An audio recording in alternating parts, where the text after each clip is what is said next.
October 31st? Is it a religious holiday, or is it really devil worship? Can it be both? What's with all the candy? Was it always like that? Is Halloween celebrated all around the world?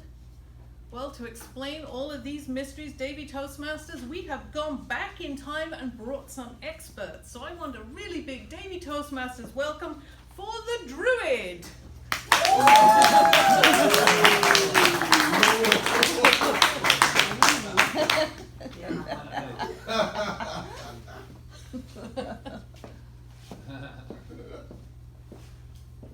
Lady Toastmaster, people of Toastmaster land, as a Druid, I lived in Ireland 2,000 years ago. We believed that after the harvest, the holiday of Samhain meant the end of the year, the dying of the sun, which means the veil between the dead and the living was at its thinnest. And it was the closest we can get to contacting our ancestors, but also evil spirits then also could easily pierce the veil and come amongst us and do evil tricks. Therefore, to confuse them, we often don disguises, often perhaps looking like them.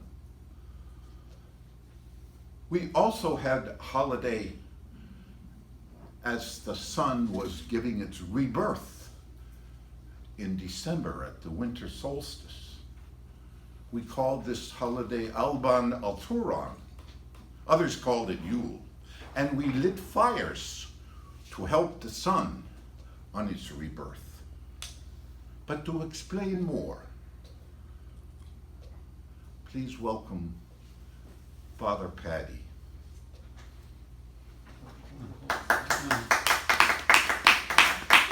Jordan de Gora, I've got to get my dressing on here. So just, if you'd be so kind as to give me a minute. And they tell me I must wear this to be official, which one must do, you know. And then again, in Ireland, about the year 600, we had a mixture of Catholics and pagans. And by the way, Domini, Domini, Domini, you're all Catholic now. So we had to bring all these people together. So, the Catholics and the pagans, the way to do it was to make a common holiday with elements of both. So, Samhain became All Saints' Day. And also that other holiday, the Yule lighting in the solstice. We made that, why not? The birth of Christ, Christmas. It worked well. In the 8th century, Pope Gregory announced formally November 1st will be All Saints' Day, and the night before will be All Hallows' Eve. Now, to explain this further, I will allow Brother Heinrich from Germany to explain.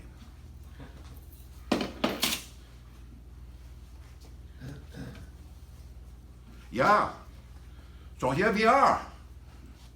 And the year is 1486 in Germany.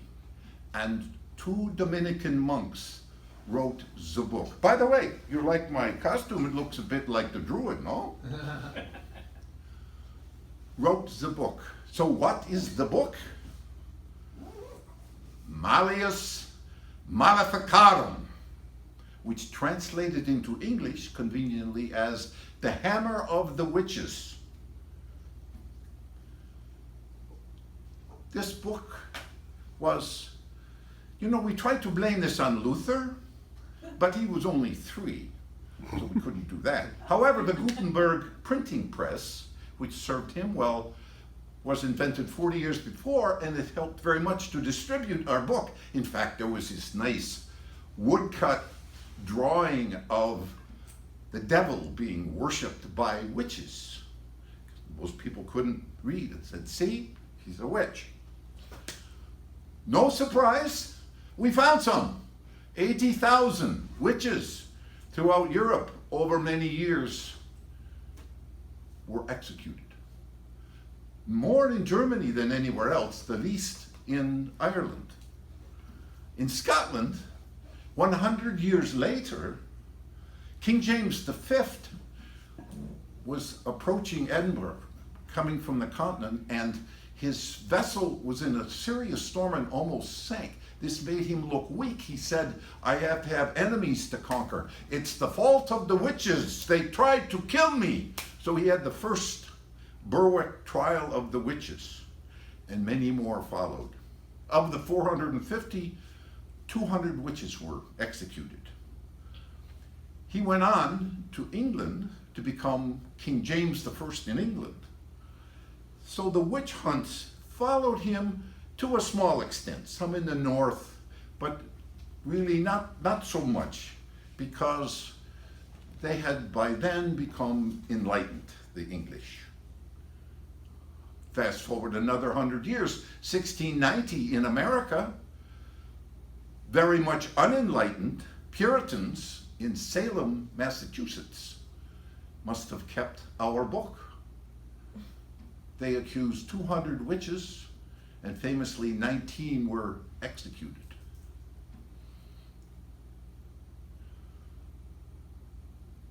And now we have another guest.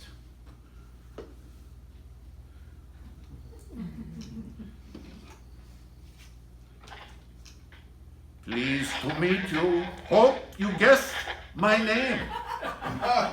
Halloween is my holiday. You can look it up in the Satanic Bible on page 96. Halloween is one of the most important holidays. But people say, oh no, Halloween is a nice holiday. We have candy for the children. We dress up nicely. It's nothing to do with the devil. Thank you. Very convenient for me. Without this, look up Devil's Night in Detroit. I will be seeing you.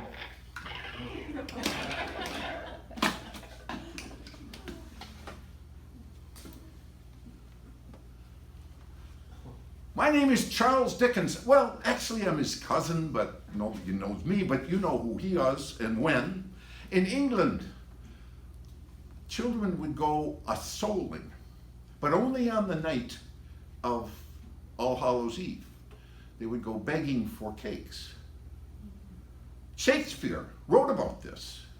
He pulled like a beggar in Hallowmas, in the Two Gentlemen from Verona.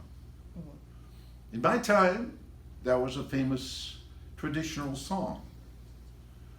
Soul, soul, soul cake, please, good missus, a soul cake. Apple, a plum, a peach, a pear, any old thing to make us all merry. So All Hallows Eve became Halloween, and it got transported to the United States. In England, we also had something called Mizzy Night, or Mischievous Night. And this also, it seems, was transferred to the United States. But the biggest color in Halloween in the United States really is green, for the money made by the candy companies, of which a quarter of their entire sales for the year happen at Halloween. Now please welcome Pedro. Here.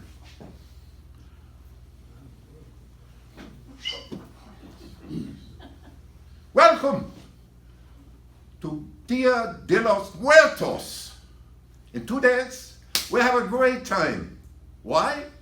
Because it's the best time to see our ancestors. You know that it's the time when the veil between the dead and the living is the thinnest. we have parades, we have celebrations, and we have a party where we go to the cemetery and we talk to our ancestors. We bring their favorite food.